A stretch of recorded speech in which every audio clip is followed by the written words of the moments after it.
Assalamualaikum warahmatullahi wabarakatuh. Kalau dipikir-pikir, Wahabi itu seperti burung wak-wak. Ini burung di dalam bahasa Arab. Entah kalau di dalam bahasa Indonesia disebut burung apa. Burung wak-wak ini adalah burung yang buruk ya perilakunya. Karena burung ini kalau bertelur itu bertelur di sarangnya burung lain. Setelah telur burung wak-wak itu menetas, maka anak burung wak-wak ini kemudian membuang telur pemilik sarang. Maka kemudian anak burung wak-wak ini menguasai sarang yang dia rampas dari burung lain. Nah, kaum Wahabi juga begitu. Mereka menuduh bahwa Ahlus Sunnah wal Jamaah, pengikut Asy'ari Maturidi itu sesat, ahli bid'ah dan lain sebagainya. Kemudian kaum Wahabi mengaku bahwa dia adalah Ahlus Sunnah wal Jamaah yang sebenarnya, pengikut ulama salaf. Padahal para ulama yang memperjuangkan Islam, baik itu dari segi militer atau dari segi keilmuan, itu adalah mayoritas dari kaum Asy'ari, kaum Maturidi. Artinya ajaran yang sama dengan pemahaman ulama salaf adalah ajaran pengikut Asy'ari dan pengikut Maturidi. Kalau tidak percaya, mari kita buktikan. Misalnya di dalam memahami ayat-ayat sifat tentang Allah Subhanahu wa taala, Ahlus Sunnah wal Jamaah Asy'ari Maturidi memiliki dua metode. Yang pertama adalah metode takwil, yang kedua metode tafwid. Dan ternyata metode takwil ini sudah dilakukan oleh ulama salaf. Misalnya Imam Malik.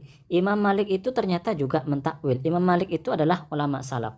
Di dalam kitab At-Tamhid karya Al-Imam Ibnu Abdul Bar Al-Maliki, beliau menyebutkan beserta riwayatnya dan diriwayatkan oleh ulama-ulama yang thiqah ya. Di dalam kitab At-Tamhid ini dijelaskan bahwa ketika Imam Malik ditanya tentang hadis innallaha yanzilu fil laili ila sama'id dunya, bahwa sungguhnya Allah Subhanahu wa taala turun di waktu malam ke langit dunia, faqala Malik yanzilu amruhu. Imam Malik menjawab bahwa yang turun itu adalah perintah Allah Subhanahu wa taala. Wa qad yahtamilu ayyakuna kama qala Malik rahimahullahu taala, dan bisa juga diartikan bahwa arti dari nuzul di dalam ayat tersebut adalah sebagaimana yang diucapkan oleh Imam Malik, annahu tatanazzalu rahmatuhu wa qadahu bil afi wal istijabah, bahwa yang turun itu adalah rahmatnya Allah,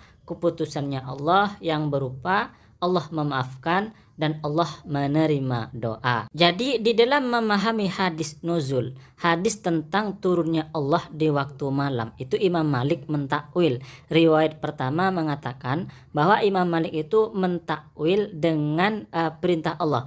Jadi yang turun adalah perintah Allah. Riwayat yang kedua mengatakan bahwa yang turun itu adalah rahmatnya Allah, atau yang turun itu adalah keputusan Allah. Bagaimana Allah merahmati, bagaimana Allah Ta'ala memutuskan, yaitu dengan cara mengampuni orang yang minta ampun dan memberi atau mengabulkan orang yang berdoa. Sedangkan menurut Wahabi, takwil itu adalah penyakit dan harus dijauhi. Orang yang mentakwil itu berarti sesat, menyesatkan. Berarti sebenarnya mereka itu, Wahabi ini, menyesatkan Imam Malik yang termasuk ulama salaf. Dari sini bisa juga kita pahami bahwa akidah Asy'ari Maturidi itu sama dengan ulama salaf, yaitu Imam Malik yang mentakwil. Lalu di sini siapa yang sesat? Asy'ari Maturidi atau kaum Wahabi? Baik, kita lanjutkan. Metode yang kedua yang dipakai oleh ulama salaf ketika memahami ayat-ayat sifat atau hadis-hadis sifat tentang Allah Subhanahu wa taala, maka mereka mentafwid sebagaimana perkataan ulama salaf, amiruha kama ja'at, biarkan sebagaimana datangnya ayat itu, datangnya hadis itu, tilawatuha tafsiruha bila kaifin wala makna, membacanya, menjelaskannya dengan tanpa kaifah, membagaimanakan, wala makna dan tanpa mengartikan. Ini apa maksudnya? Maksudnya adalah biarkan ayat itu sesuai apa yang turun dari Allah, sesuai yang diucapkan oleh Nabi Muhammad SAW. Gak usah dijelaskan, kita pasrahkan saja kepada Allah Subhanahu wa Ta'ala apa itu maknanya, karena Allah lah yang paling tahu kepada makna yang sebenarnya. Ini artinya apa? Artinya ulama salaf itu mentafwid, memasrahkan artinya kepada Allah Subhanahu wa Ta'ala. Oleh karenanya ulama salaf itu menetapkan lafadz tetapi tafwid makna.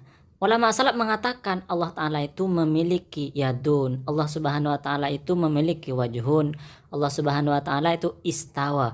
Tetapi arti yadun, maksud wajhun, maksud istawa itu hanya Allah Subhanahu wa Ta'ala yang tahu. Nah, itu pengertian atau pemahaman ulama salaf. Sedangkan kaum Wahabi mereka memiliki metode tersendiri di dalam memahami ayat-ayat sifat.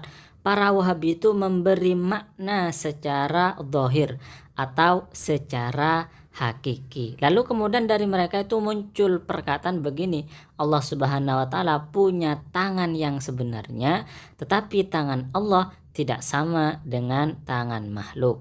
Bahkan ada juga di antara ulama-ulama mereka mengatakan bahwa Allah Subhanahu wa Ta'ala itu yuharwilu. Yuharwilu itu kalau kita artikan berlari-lari kecil ya, berlari-lari tapi enggak cepat seperti itu. Ada juga yang mengatakan qaidun wajalisun, duduk. Ada juga yang mengatakan Allah Ta'ala punya tangan hakikat. Ada juga yang mengatakan bahwa tangannya Allah Ta'ala itu alatul fi'li, alat untuk melakukan ya. Allah Subhanahu wa Ta'ala itu memiliki kakinya Allah Subhanahu wa Ta'ala ada di atas kursi. Allah Subhanahu wa Ta'ala itu bersemayam di atas arsy.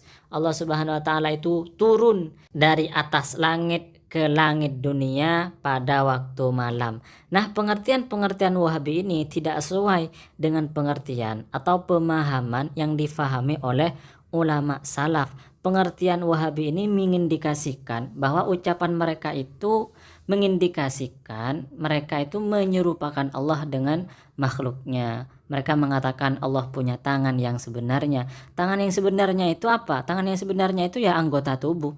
Terus juga mereka mengatakan kaki Allah yang hakiki yang sebenarnya. Ya kaki itu kalau sebenarnya ya anggota tubuh, sebagaimana yang kita pikirkan, sebagaimana yang kita ketahui. Lalu mereka mengatakan kakinya Allah, tangannya Allah tidak sama dengan tangannya makhluk. Sama dengan gini, monyet punya tangan, punya kaki, tetapi tangannya monyet, kakinya monyet tidak sama dengan tangannya manusia dan kakinya manusia.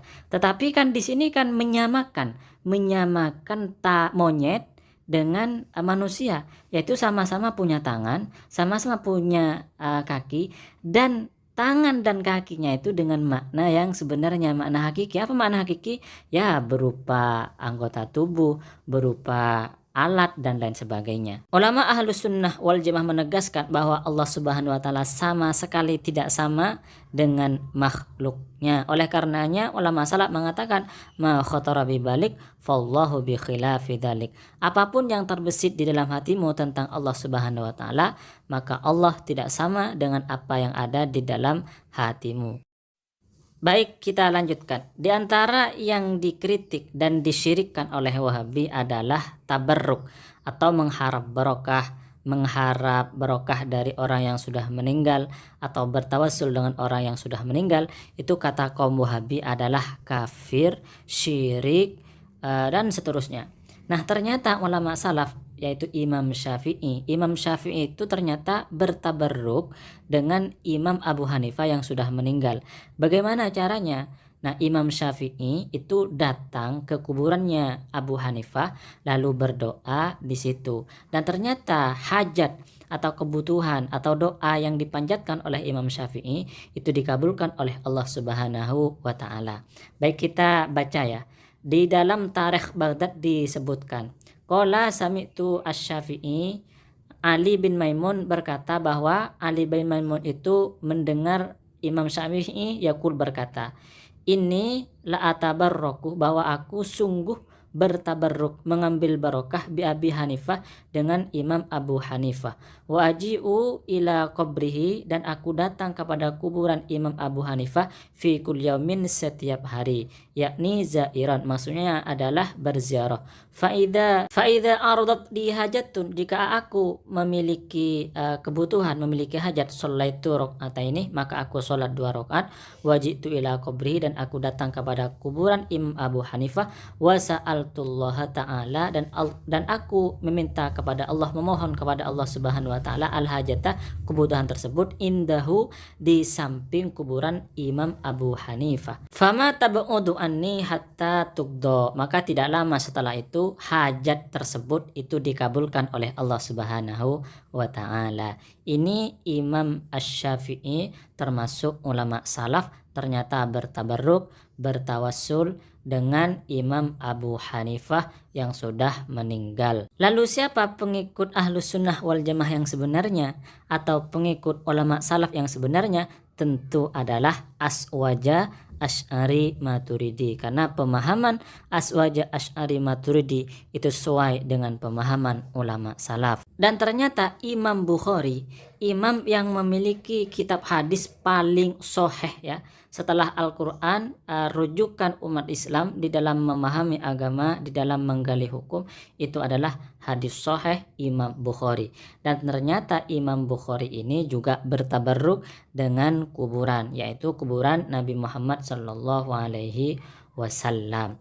Ini disebutkan di dalam kitab Fathul Bari karya Imam Ibnu Hajar Al-Asqalani. Langsung saya baca terjemahnya saja ya. Ketika saya, ini maksudnya adalah Imam Bukhari, berusia 18 tahun, saya menulis kitab himpunan nama sahabat dan tabi'in. Kemudian saya mengarang kitab tarikh di Madinah di dekat makam Nabi Muhammad Sallallahu Alaihi Wasallam. Saya menulis kitab tarikh itu di malam-malam purnama.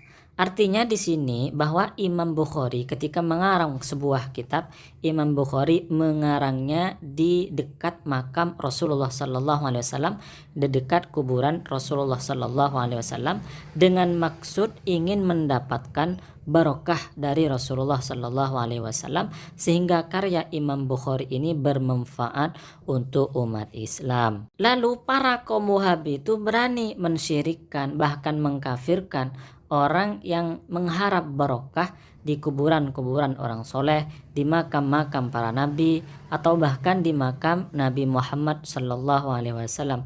Padahal imam hadis terbaik yaitu Imam Bukhari bertabarruk di makbarah, di makam Rasulullah Sallallahu Alaihi Wasallam, mengharap barokah dari Rasulullah yang sudah meninggal dunia, yang sudah wafat. Tentu kita sebagai muslim, kita meyakini bahwa barokah itu dari Allah Subhanahu wa taala, bahwa terkabulnya doa itu juga dari Allah Subhanahu wa taala. Oleh karenanya kami admin Najat Ngaji menegaskan bahwa faham yang paling sesuai dengan faham ulama salaf yaitu faham Ahlus Sunnah wal Jamaah Asy'ari Maturidi. Kalau di Indonesia biasanya berada di bawah Nahdlatul Ulama, tetapi juga ada di organisasi-organisasi lain.